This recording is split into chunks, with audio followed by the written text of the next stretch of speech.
O professor Paulo passava de todos os limites com as alunas, até que uma mãe soube e falou para Lúcio Flávio: existe um tipo de predador que a sociedade protege sem perceber. Ele não age na escuridão das ruas, não usa máscara, não precisa de força bruta. Ele usa o único recurso que ninguém questiona: a autoridade. A sala de aula é o território dele, os alunos, a presa. E o tempo, anos, décadas, é o que garante sua impunidade. Esse é o homem mais perigoso que existe, porque ele tem o rosto de quem educa. O Colégio Estadual Getúlio Vargas ficava numa avenida larga de Niterói, no Rio de Janeiro, entre um posto de gasolina e uma padaria de esquina que vendia coxinha por 50 centavos. Era uma escola pública, grande, superlotada, com janelas que rangiam no vento e carteiras marcadas a canivete por gerações de estudantes. O tipo de lugar onde professores chegavam cansados, a diretora já não tinha mais paciência para lidar com o pai de aluno. E o Estado nunca mandava dinheiro suficiente para o que precisava. O chão de alguns corredores ainda tinha aquele linóleo cinza dos anos 80, gasto no centro pela trilha de passos de décadas. As paredes carregavam camadas de tinta sobre tinta, cada reforma nova cobrindo a anterior sem resolver nada, como o próprio sistema que as financiava. Nesse tipo de escola, algumas coisas são invisíveis por design. O excesso de alunos por turma garante que ninguém seja visto de perto. A rotatividade de funcionários garante que a memória institucional seja curta. E a gratidão que pais e mães sentem por qualquer professor que pareça se importar, qualquer um, é tão legítima, tão compreensível dado tudo que falta, que ela se torna uma armadura involuntária para aqueles que sabem como usá-la. Paulo Henrique Meirelles tinha 46 anos quando essa história começa. 17 anos ensinando português e literatura naquela escola. Era conhecido como um bom professor, daqueles que prendem a atenção, que sabem contar uma história, que fazem as meninas rirem com uma citação esperta de Drummond ou Clarice. Tinha voz de locutor, dicção cuidada, aquela capacidade específica de transformar um poema difícil em algo que parecia ter sido escrito para você. Em reuniões de pais e mestres, era elogiado quase sempre. Quando a escola precisava de alguém para apresentar eventos ou conduzir a formatura, chamavam Paulo. Era a face pública de uma instituição que precisava de faces públicas confiáveis. Os colegas de trabalho gostavam dele. A direção confiava.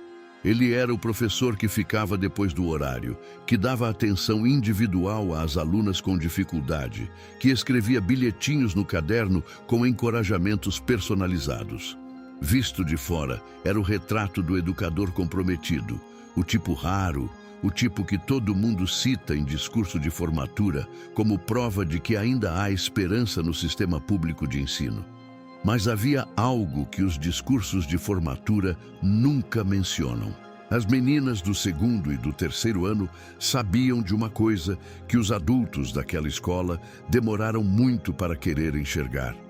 Sabiam que o professor Paulo tinha preferências, que certas alunas recebiam atenção diferenciada, não pelo desempenho acadêmico, mas por outros critérios que nenhuma delas sabia nomear direito, mas que todas sentiam no corpo com aquela clareza animal que antecede as palavras. Sabiam que quando ele se aproximava para corrigir uma redação, havia algo diferente na proximidade.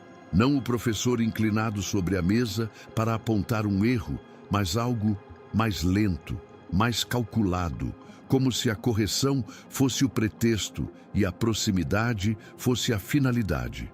Sabiam que os comentários sobre a leitura às vezes escorregavam para algo pessoal, íntimo, fora do lugar.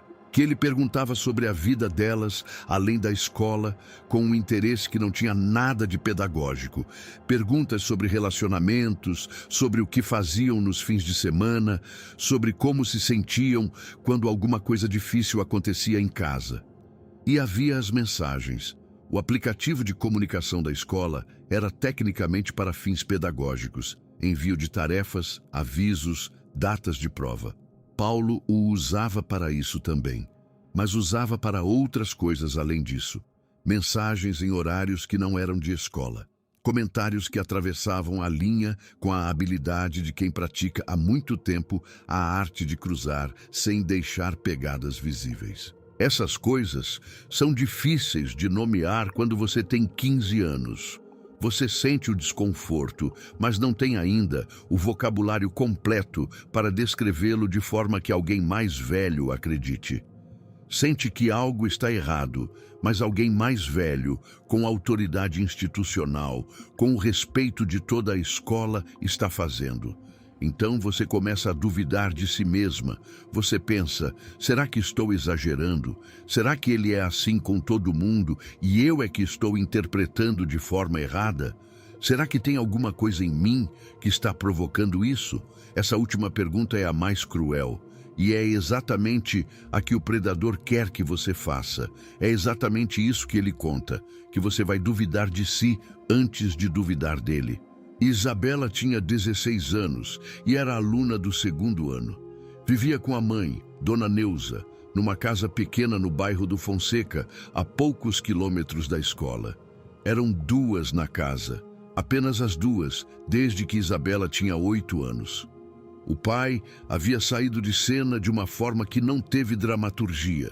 Não foi uma briga final, não houve uma noite de gritos ou uma cena que servisse de marco. Foi um afastamento gradual, lento, como a maré que recua sem que você perceba o momento exato em que a água sumiu. Um dia havia um pai presente, depois havia um pai que aparecia às vezes, depois havia um homem que mandava mensagem no aniversário, depois nada. Dona Neuza não havia construído uma narrativa de sofrimento em torno disso. Havia construído uma vida. Trabalhava como caixa de supermercado em turno duplo às sextas e sábados. Era uma mulher de poucas palavras desnecessárias e muita atenção guardada. Aquele tipo de mãe que não precisa perguntar para perceber que alguma coisa mudou, que ouve pela postura antes de ouvir pela voz, que sabe distinguir o cansaço do dia de outro tipo de cansaço que vem de dentro. Isabela era uma estudante aplicada, gostava de escrever, não os textos formais que a escola pedia, mas o outro tipo de escrita, aquele que não tem regra definida e que serve para colocar para fora coisas que não cabem em conversa. Tinha um caderno espiral com capa azul, onde copiava trechos de livros que achava verdadeiros e às vezes escrevia observações sobre o dia, sobre pessoas, sobre sensações que não sabia ainda se eram comuns ou só dela.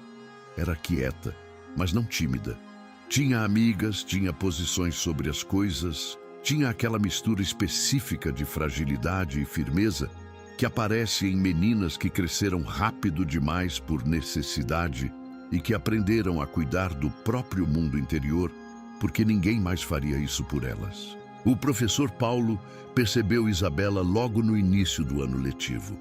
Começou da forma que sempre começa, e que Isabela, mais tarde, conseguiu reconstruir em detalhe, porque havia guardado as etapas mesmo sem entender na época o que estava guardando. Primeiro veio o elogio ao texto, genuíno o suficiente para não parecer fabricado. Depois, a atenção extra nas correções. Comentários mais longos, mais pessoais, que iam além do técnico. Depois, os bilhetinhos no caderno, que eram notavelmente mais extensos do que os das outras alunas. Depois, os pedidos para ficar após a aula para discutir um trabalho ou tirar uma dúvida. Pedidos que aconteciam com frequência suficiente para criar um padrão, mas com espaçamento suficiente para não ser óbvio. Depois, as mensagens. Começaram com dúvidas sobre exercícios. Foram derivando. Um comentário sobre um texto que ela havia escrito que era mais íntimo do que uma avaliação pedagógica. Uma pergunta sobre como ela estava se sentindo depois de uma semana difícil que ele havia mencionado ter notado. Uma observação sobre algo que ela havia dito em sala que revelava uma atenção ao detalhe que extrapolava qualquer interesse meramente acadêmico. As mensagens vinham às vezes de noite, às vezes no fim de semana. Isabela não contou para a mãe de imediato. Não por falta de confiança na mãe, mas porque não sabia ao certo o que estava contando. O professor Paulo era habilidoso. Havia passado 17 anos aperfeiçoando uma habilidade específica, a arte de fazer coisas que não podem ser capturadas objetivamente. Era tudo na zona cinzenta, comentários que podiam ser reinterpretados como entusiasmo pedagógico, gestos que podiam ser negados como gestos de encorajamento, proximidade que podia ser justificada como atenção a um aluno com potencial. Havia construído, ao longo de mais de uma década e meia, uma armadura de ambiguidade que resistia a qualquer questionamento informal. Mas havia algo mais. Paulo havia também construído em Isabela, como havia construído em outras antes dela, um senso específico de que aquela atenção era especial. Que ela era vista de forma diferente porque havia algo em particular nela que merecia ser visto. Que a relação entre eles tinha uma dimensão que não existia entre ele e os outros alunos. Isso não era generosidade, era estratégia. Porque quando você convence alguém de que é especial para você, você também convence que revelar isso a outros seria destruir algo precioso. A cumplicidade é construída antes que qualquer ação aconteça. O silêncio é garantido antes que haja motivo para silêncio. Até que chegou o dia em que a armadura falhou. Era uma tarde de maio, chuva fina sobre Niterói, aquele tipo de garoa que não encharca, mas que pesa no ar e faz tudo parecer mais lento, mais denso, como se a cidade inteira estivesse se recolhendo. A escola já estava em processo de esvaziamento. O último horário chegando ao fim, corredores que foram barulhentos por 6 horas, começando a ecoar o silêncio que só vem quando o movimento para. O professor Paulo havia pedido para Isabela ficar após a última aula. O motivo declarado era o trabalho de recuperação que ela precisava entregar. Havia faltado uma aula por conta de um compromisso da mãe e havia lacunas no material.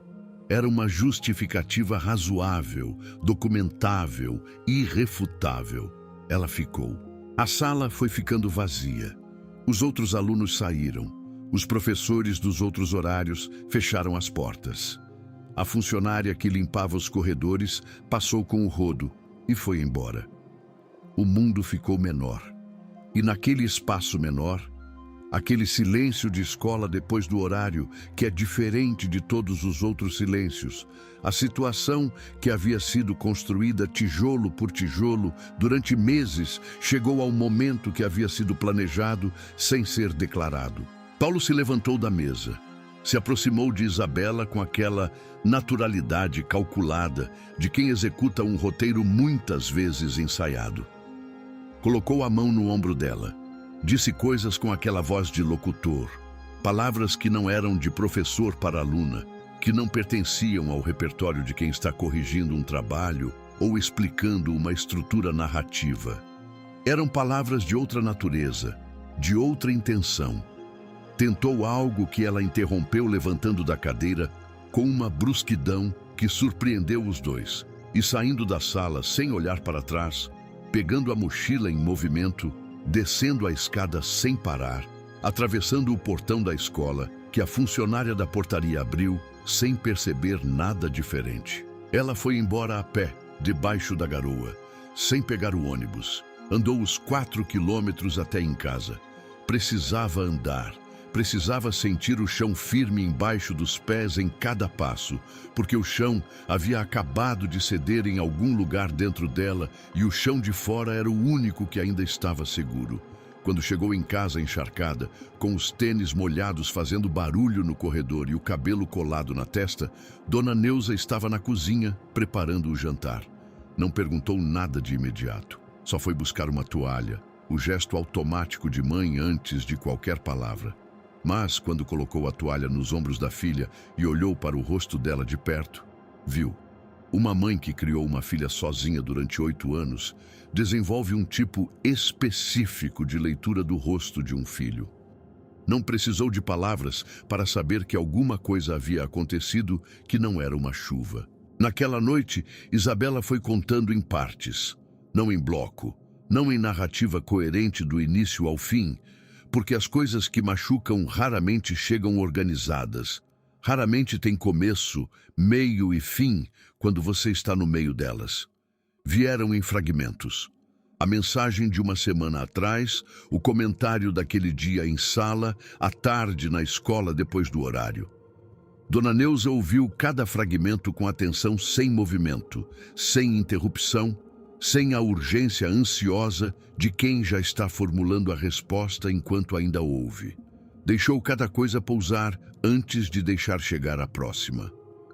Quando Isabela terminou, ou quando o que havia para dizer naquela noite havia sido dito, porque essas histórias raramente são ditas todas de uma vez, a mãe a abraçou. Ficaram assim por um tempo. Depois, Isabela foi dormir. Dona Neuza ficou acordada até às 3 da manhã, não chorando, não gritando, pensando com a precisão fria de quem passou a vida inteira dentro de um sistema e aprendeu exatamente como ele se comporta quando conveniente para ele mesmo. Sabia como aquilo terminava quando uma mãe de periferia entrava numa escola e reclamava de um professor respeitado. Com 17 anos de casa, com avaliações positivas acumuladas, com colegas que o estimavam. Sabia como terminava no conselho tutelar, com formulário preenchido, prazo de apuração e depois silêncio. Sabia como terminava na delegacia, com o questionamento sobre o que a menor havia feito para provocar a situação. Ela havia visto versões desse roteiro antes, em histórias de vizinhas, de colegas de trabalho, de mulheres que se sentavam ao lado dela no ônibus. O sistema, quando quer proteger alguém que já está dentro dele, é muito eficiente nisso. É quase uma habilidade técnica. E então ela pensou num nome.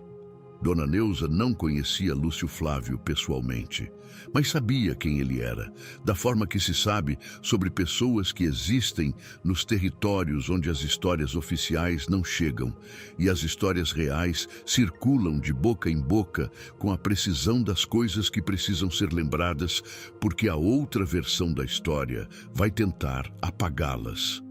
Não era questão de lenda ou exagero popular. Era questão de casos concretos, narrados por pessoas concretas, de situações onde a justiça formal havia falhado de maneiras previsíveis e onde Lúcio Flávio havia feito o que precisava ser feito por caminhos que não constam em nenhum manual, mas que funcionam porque são construídos sobre o entendimento real de como as coisas funcionam quando o papel oficial e a realidade vivida divergem. Era um homem que operava nas bordas, não criminoso, não agente do Estado, mas algo diferente, algo que não tem nome preciso, porque o nome viria com uma categorização que destruiria o que o tornava eficaz. Alguém que entendia as regras do jogo, todas as regras, incluindo as que nunca são escritas, incluindo as que existem apenas como acordos tácitos entre os que têm poder para fazê-las existir, melhor do que os jogadores oficiais, e que usava esse entendimento para proteger quem precisava de proteção quando os mecanismos formais escolhiam olhar para outro lado. Ela conseguiu o contato através de uma vizinha que havia chegado a Lúcio Flávio pelo mesmo tipo de desespero silencioso. Não a desesperança barulhenta de quem já não acredita em nada, mas a mais perigosa, a que mantém a cabeça no lugar e faz cálculos frios sobre onde está a única porta ainda aberta. Mandou uma mensagem às 4 da manhã, quando o jantar já havia esfriado na panela e a casa estava completamente quieta. Curta, direta, sem dramaturgia desnecessária. Preciso falar sobre o que um professor está fazendo com minha filha e com outras meninas da escola. Me disseram que você pode ajudar. A resposta veio às 6 da manhã. Pode vir. Lúcio Flávio tinha o hábito de ouvir antes de falar. Não era afetação, era método.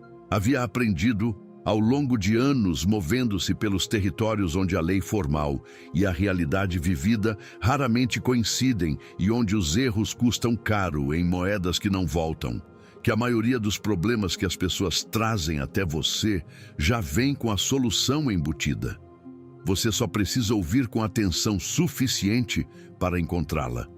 A maioria das pessoas, quando está em desespero, quer ser ouvida de verdade, não processada, não catalogada, não reduzida a um tipo de caso. Ouvir de verdade, entender a geometria do que está sendo contado em vez de apenas acumular dados, é o primeiro instrumento de quem vai agir com precisão. Dona Neuza chegou às 8 da manhã com Isabela.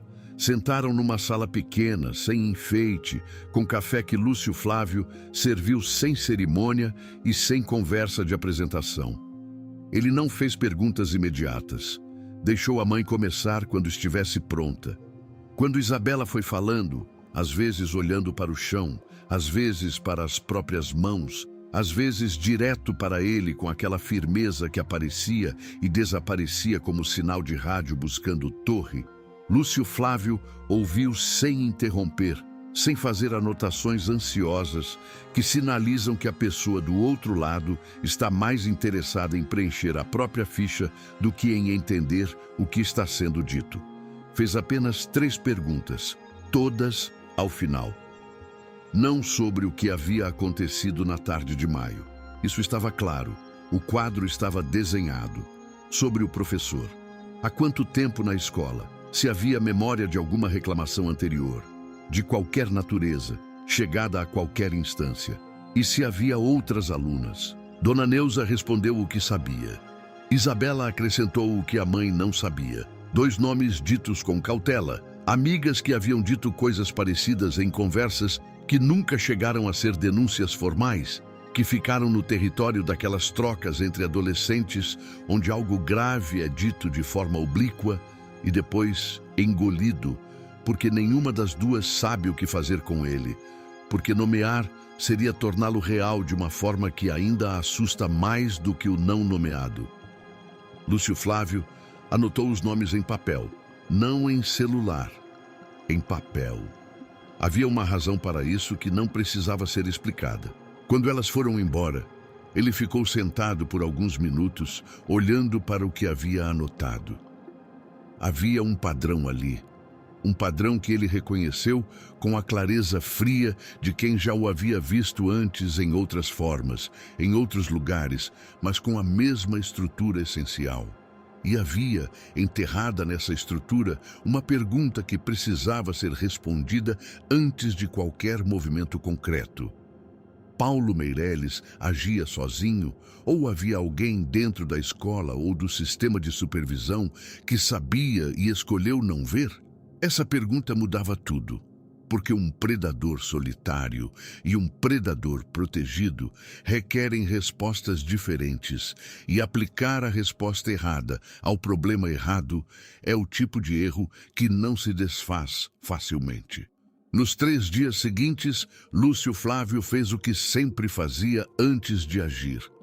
Mapeou o território com a paciência de quem sabe que a pressa é o maior aliado de quem está sendo investigado. Começou pela escola. Não entrou, observou. Ficou numa das mesas externas da padaria da esquina, em horários diferentes ao longo de 2 dias, tomando café, lendo jornal velho, vendo quem entrava e quem saía, como as pessoas interagiam, onde os padrões se formavam.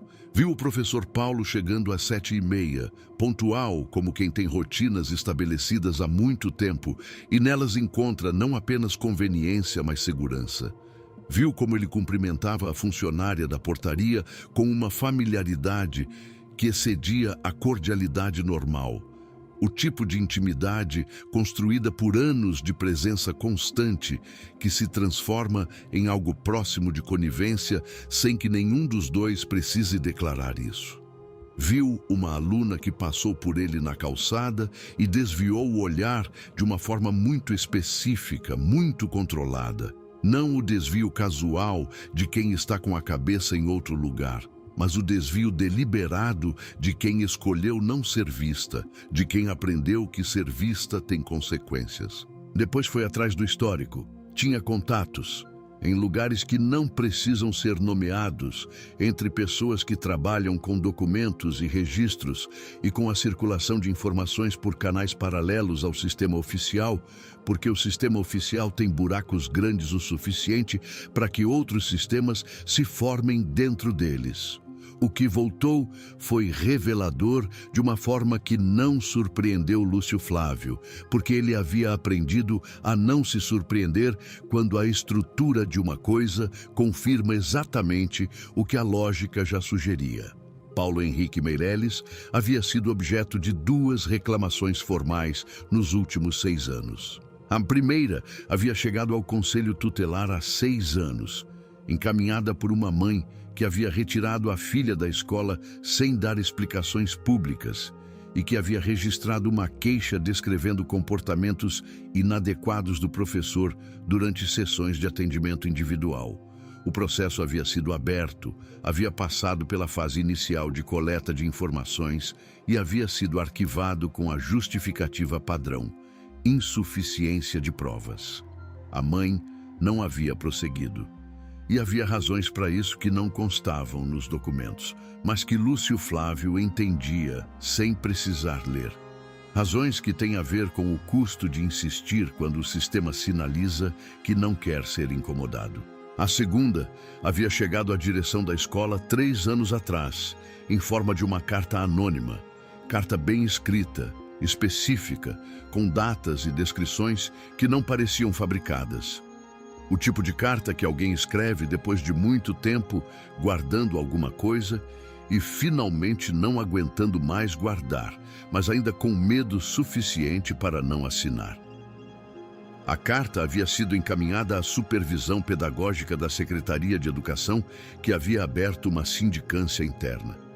A sindicância havia durado 4 meses, tempo razoável na superfície, tempo suficiente para parecer rigorosa sem selo, e havia terminado com uma conclusão oficial de que não foram encontradas evidências concretas de irregularidades no comportamento do professor em questão, acompanhada de uma recomendação de que Paulo Meirelles fosse orientado sobre os limites do relacionamento professor-aluno em contexto escolar.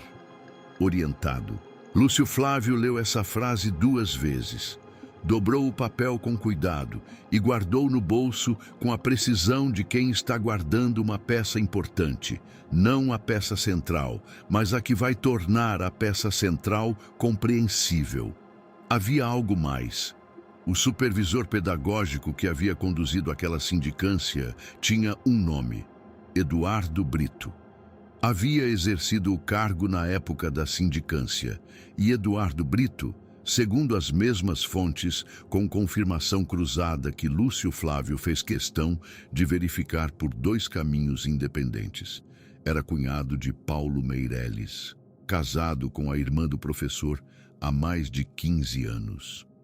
Uma relação familiar estabelecida, discreta, nunca declarada em nenhum documento oficial, porque nunca havia sido perguntada da forma certa por ninguém com autoridade para fazer a pergunta importar.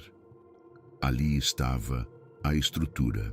Não era um predador solitário, era um predador protegido por uma rede de conveniência familiar costurada dentro da própria máquina de supervisão. Eduardo Brito não havia necessariamente fabricado provas, nem assinado documentos falsos. Havia feito algo mais simples e mais eficaz. Havia conduzido a sindicância com a diligência exata de quem quer que ela termine sem resultado. Havia feito as perguntas certas às pessoas erradas. Havia entrevistado colegas de Paulo e não as alunas. Havia aceitado as respostas que convinha aceitar. Havia construído um relatório que parecia rigoroso à distância, mas que, de perto, havia evitado sistematicamente os caminhos que levariam às vítimas reais. Havia arquivado com uma recomendação vaga que era suficiente para encerrar o processo e insuficiente para mudar qualquer coisa. E Paulo sabia que estava protegido. Era exatamente essa proteção que havia sustentado a confiança dele para continuar, para durar 17 anos, para construir, ao longo desses anos, um repertório de vítimas que nunca haviam conseguido ser ouvidas de verdade, porque o sistema que deveria ouvi-las tinha interesse na surdez. Lúcio Flávio precisava de provas que o sistema não pudesse arquivar desta vez. Não bastariam apenas testemunhos individuais. Testemunhos de menores contra um professor com histórico limpo no papel, com avaliações positivas acumuladas, com 2 arquivamentos anteriores que podiam ser citados como evidência de que as acusações eram infundadas, com um familiar em posição de supervisão que conhecia os mecanismos de proteção por dentro. Esse era exatamente o tipo de material que se dissolve quando passa pelos filtros de uma instituição que tem interesse em não encontrar o que está sendo apontado. Precisava de volume, precisava de consistência entre testemunhos independentes, precisava de um padrão tão claro e tão replicado que não pudesse ser descartado como interpretação equivocada de uma aluna isolada. E precisava, junto com isso, expor a estrutura de proteção de forma que ela própria se tornasse parte da evidência. Voltou até Isabela, não sozinho desta vez. Levou consigo uma mulher chamada Vera, que havia passado anos no atendimento a mulheres e meninas em situação de violência antes de sair do serviço público por razões que tinham exatamente a ver com o tipo de proteção institucional que Lúcio Flávio estava agora mapeando. Vera havia saído quando entendeu que o sistema não era, naquele contexto específico, o lugar de onde a mudança viria. Havia saído, mas não havia parado. Trabalhava de outras formas, em outros espaços, com as ferramentas que havia desenvolvido durante anos de escuta profissional. E sabia, melhor do que quase qualquer pessoa que Lúcio Flávio conhecia, como criar as condições para que uma menina que passou por abuso de autoridade pudesse falar sem ser novamente reduzida ao papel de vítima passiva no processo de ser ouvida. Vera foi até as 2 alunas que Isabela havia mencionado, com tempo, com cuidado, com as perguntas certas ditas da maneira certa, com as pausas no lugar certo, sem urgência que pressionasse. As 2 meninas falaram. Através delas, Vera chegou a mais 3. 5 no total, de diferentes turmas, de diferentes anos letivos, com diferentes graus de proximidade com o que havia acontecido. Algumas com episódios mais explícitos, outras com algo mais acumulado e difuso, mais construído ao longo do tempo, mais difícil de recortar numa cena específica, mas todas reconhecendo, nos relatos umas das outras, a mesma textura de experiência, o mesmo padrão de aproximação progressiva, a mesma manipulação emocional que havia precedido qualquer ação concreta. A mesma sensação de ter sido escolhida de uma forma que parecia especial antes de parecer o que era. Uma delas, Camila, tinha 18 anos quando Vera a encontrou. Havia se formado no ano anterior. Estava tentando entrar na faculdade, trabalhando parcialmente para ajudar em casa. Havia carregado aquilo com ela por mais de 2 anos, sem conseguir depositá-lo em nenhum lugar que aceitasse o peso real do que era. Disse algo que ficou. Eu tentei contar para a vice-diretora uma vez. Marquei uma conversa. Fui até a sala dela. Contei o que estava acontecendo. Ela disse que Paulo era um dos melhores professores da escola, que tinha 16 anos de casa, que era muito respeitado e que eu devia ter interpretado mal. Disse exatamente isso. Interpretado mal. Como se o problema fosse a minha interpretação. A vice-diretora se chamava Márcia Teles. Estava na escola havia 12 anos.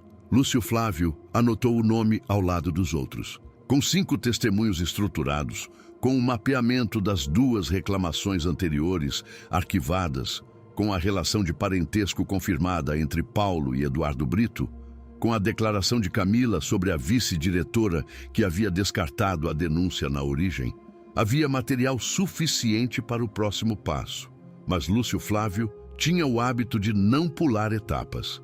Havia ainda uma coisa a fazer antes de acionar qualquer mecanismo externo: ir até Paulo. Paulo Meireles morava num apartamento num bairro de classe média estabelecida, com calçadas arborizadas e o tipo de normalidade tranquila que vem de décadas de estabilidade. Lúcio Flávio o encontrou numa manhã de terça-feira, na saída de uma academia de ginástica que Paulo frequentava com a regularidade de quem tem rotinas bem organizadas e que encontra conforto nessa organização. O estacionamento era semiaberto, com poucos carros naquele horário, sem câmera de ângulo que cobrisse o ponto exato onde Paulo estava parado quando Lúcio Flávio se aproximou. A conversa foi curta, não por pressa, por precisão deliberada. Tudo que precisava ser dito cabia em pouco tempo, e o que não cabia não precisava ser dito. Lúcio Flávio não ameaçou com tom dramático, não gritou, não gesticulou, falou baixo, com a calma específica de quem já tomou todas as decisões que precisavam ser tomadas antes de chegar ali e que, portanto, não há mais nada para deliberar, apenas para comunicar. Disse que sabia o que Paulo havia feito com Isabela. Disse os nomes das outras 4 meninas. Todos os 5 nomes, um por um, devagar o suficiente para que cada um pousasse no silêncio entre eles. Viu o rosto de Paulo mudar com cada nome. Não de culpa, porque o predador experiente já não sente culpa da forma que a palavra sugere, mas de cálculo. O rosto de quem está fazendo contas sobre o tamanho do problema e descobrindo que é maior do que havia previsto. Disse que sabia da reclamação de 6 anos atrás e da sindicância de 3 anos. Disse o nome de Eduardo Brito. Viu o cálculo no rosto de Paulo se tornar mais rápido, mais ansioso, menos disfarçado. Disse que sabia da relação entre os dois. Então disse a coisa que Paulo não esperava. Paulo estava esperando uma ameaça pessoal, algo que pudesse ser gerenciado, negado, reportado como tentativa de extorsão ou de chantagem, algo que pudesse ser usado para inverter a posição. Lúcio Flávio não ameaçou Paulo.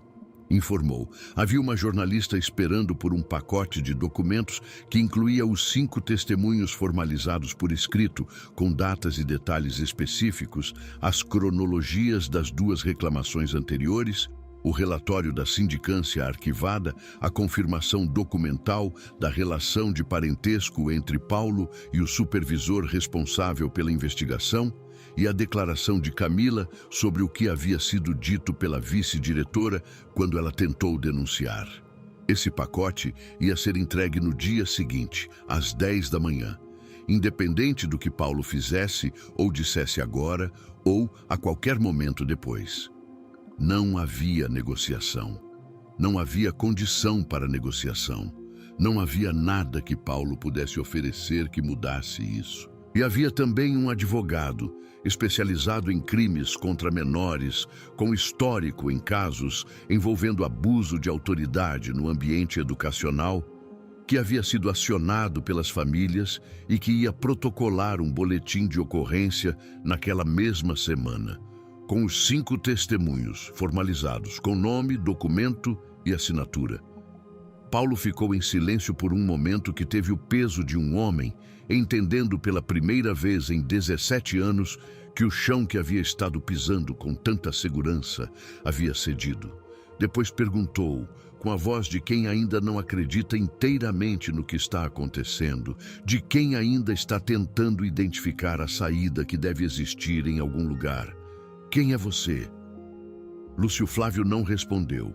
Virou as costas e foi embora pelo estacionamento com o mesmo passo de quem chegou, sem urgência, sem olhar para trás, com a indiferença tranquila de quem já terminou o que veio fazer.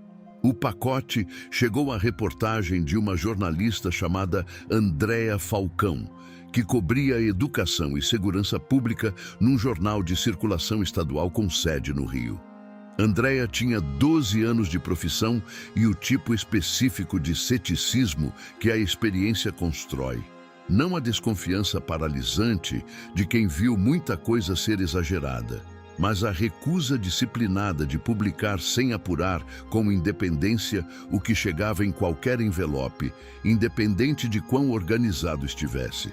Havia recebido materiais impecavelmente organizados que não se sustentavam depois da verificação. Havia recebido rabiscos em papel amassado que revelavam coisas fundamentais. O material que chegou às suas mãos desta vez era diferente dos dois tipos. Era limpo, cronológico, com fontes identificadas de formas que podiam ser checadas, com documentos que podiam ser confirmados por vias independentes. Ela passou uma semana apurando. Confirmou a relação de parentesco entre Paulo e Eduardo Brito por registros civis e por duas fontes independentes dentro da secretaria. Confirmou a existência da sindicância e o nome do responsável. Conseguiu acesso à parte do relatório final por uma fonte interna que preferiu não ser identificada, mas que havia claramente guardado o documento por alguma razão. O tipo de guarda que as pessoas fazem quando sentem que podem precisar de algo mais tarde, quando algo dentro delas registra que o que está acontecendo não é correto, mesmo que não haja ainda um destinatário para essa informação. Ouviu outras pessoas na escola, colegas de Paulo, que diante das perguntas específicas que Andréa formulou com a precisão de quem já sabe o que está procurando, responderam com o tipo de hesitação calculada que é em si uma forma de confirmação. Falou com as famílias de 3 das 5 meninas, com os protocolos de proteção de fonte acordados, com o advogado presente nas conversas que envolviam as menores de idade. A reportagem saiu numa quinta-feira, na edição impressa e online simultaneamente. Era extensa, documentada, estruturada em cronologia sem julgamento prematuro, os fatos, as datas, as declarações, a sindicância arquivada, a relação familiar não declarada, a tentativa de denúncia descartada pela vice-diretora. Com os testemunhos protegidos por anonimato, como havia sido acordado. Com uma declaração da Secretaria de Educação que havia sido solicitada com antecedência e que chegou com o timing de quem tentou ganhar tempo para encontrar a resposta certa e descobriu que não havia resposta certa disponível. O caso está sendo apurado com toda a seriedade e rigor que a gravidade dos fatos requer. O advogado protocolou o boletim de ocorrência na mesma manhã em que a reportagem foi publicada. Não por coincidência, por coordenação deliberada, para que não houvesse janela de tempo entre a publicação e o protocolo judicial, para que qualquer tentativa de gestão de crise institucional encontrasse o boletim já registrado antes de ter tempo de articular resposta, de encontrar o caminho para um arquivamento preventivo, de acionar os mecanismos que haviam funcionado antes. Paulo Meirelles foi afastado das funções ainda naquela tarde por determinação da Secretaria de Educação, que agora tinha um motivo público para agir e, mais importante, havia perdido a possibilidade de alegar que não sabia. Eduardo Brito foi convocado a prestar esclarecimentos formais sobre a condução da sindicância de 3 anos atrás. Não por iniciativa espontânea da corregedoria, que se moveria em ritmo próprio, mas porque o nome havia aparecido na reportagem com especificidade suficiente para que a inação da corregedoria se tornasse também uma notícia em potencial. Márcia Teles foi ouvida pela corregedoria da secretaria sobre sua conduta quando Camila havia tentado fazer uma denúncia e havia sido dispensada com a frase que não devia ter sido dita, mas que agora estava em texto, documentada, impossível de negar. O inquérito policial foi aberto. As 5 meninas prestaram depoimento, com o suporte jurídico do advogado em cada sessão, com Vera presente como ponto de apoio e como testemunha do processo.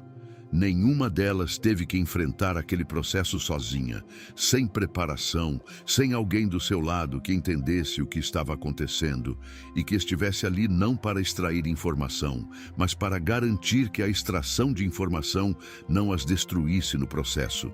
Dona Neuza ficou sabendo da reportagem pela manhã, antes de ir para o trabalho.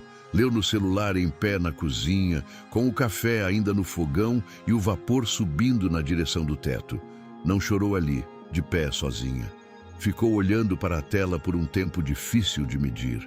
O tipo de olhar de quem está processando algo que não chegou pela lógica, mas que chegou pela pele, pela memória de cada noite acordada, por cada momento de dúvida sobre se havia feito a coisa certa, sobre se ia adiantar, sobre se o sistema ia fazer de novo o que sabia fazer.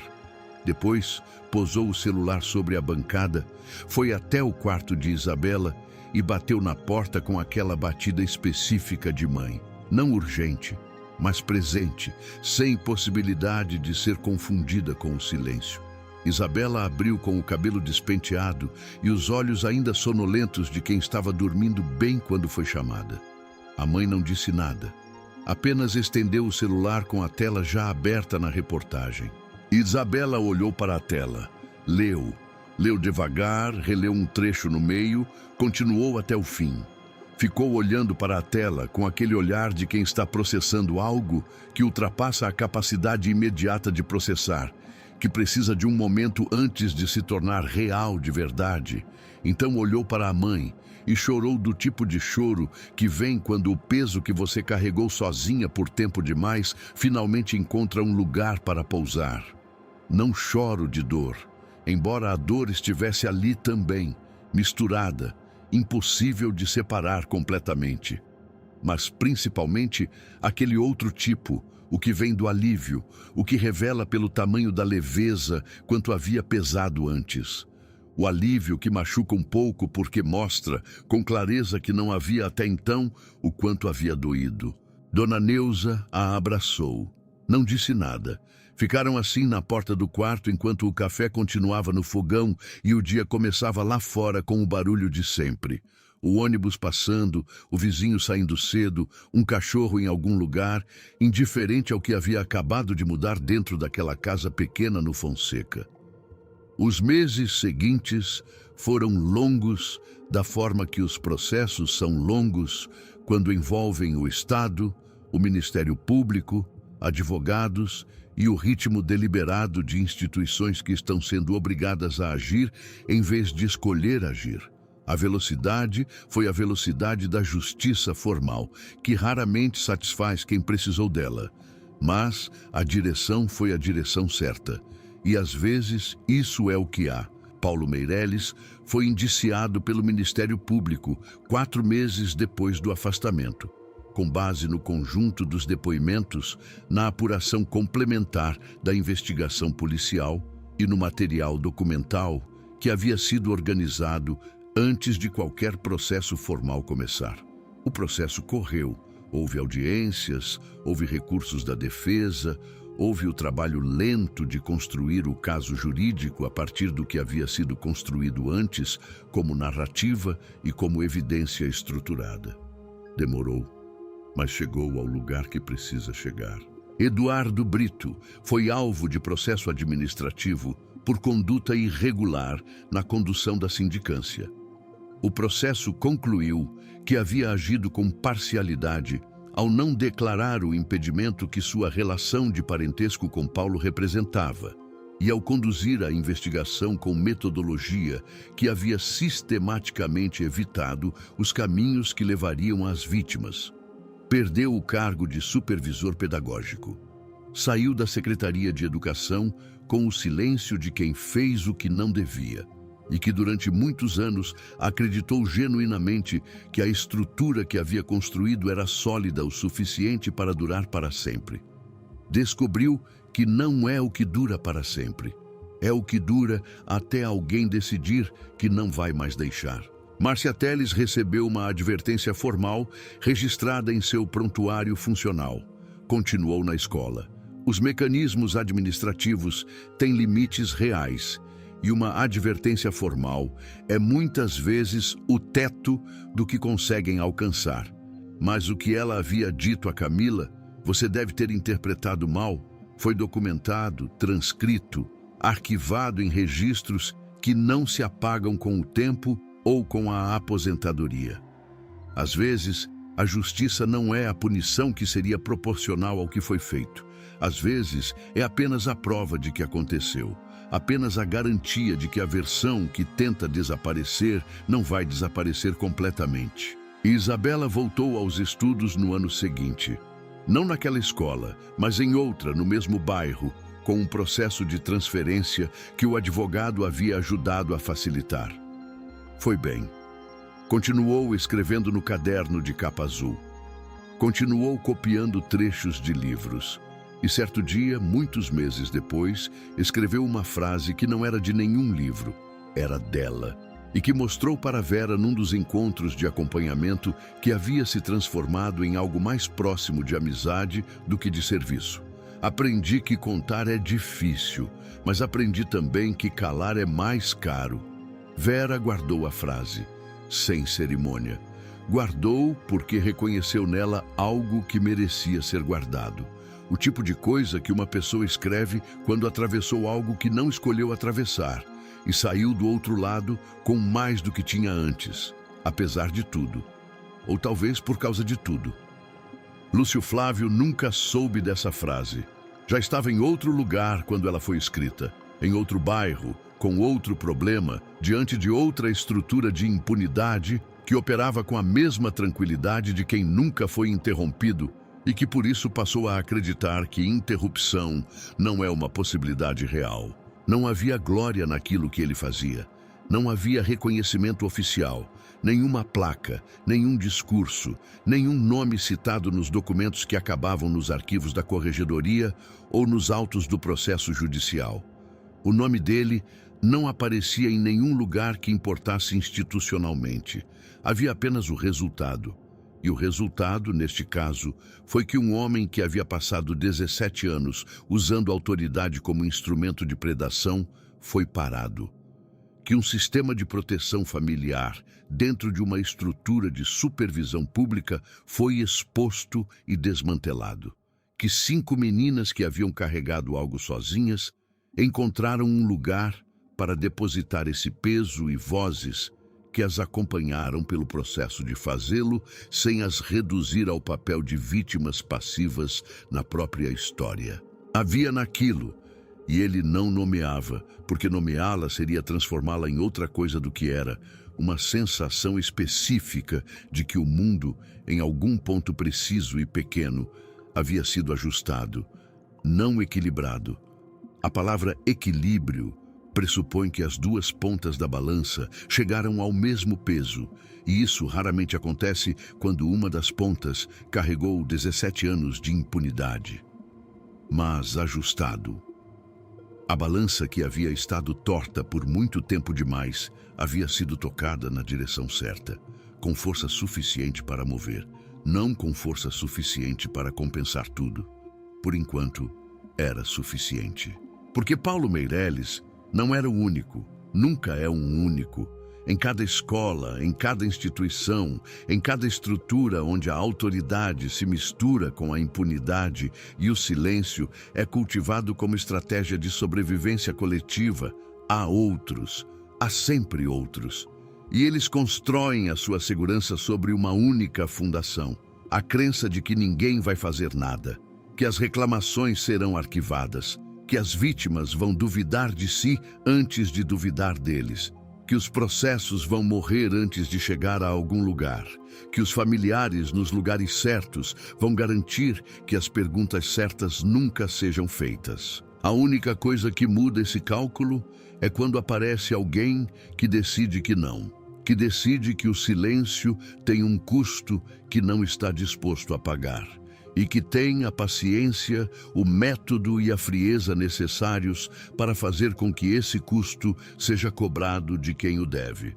Não com barulho, não com dramaturgia, mas com a precisão cirúrgica de quem entende que a ferramenta certa, no lugar certo, no momento certo, faz o que nenhuma quantidade de raiva jamais conseguiria fazer. Se você chegou até aqui, você sabe que histórias como essa não são raras. São invisíveis, existem em silêncio por anos, às vezes por décadas, antes que alguém decida contá-las. E muitas nunca chegam a ser contadas porque as condições para isso nunca aparecem. Existem outras histórias assim. Muitas, casos enterrados pelo tempo, distorcidos pela versão oficial, protegidos por conveniências que nunca foram nomeadas em voz alta. No próximo vídeo deste canal, vamos mergulhar em mais uma dessas histórias que o mundo preferiu esquecer.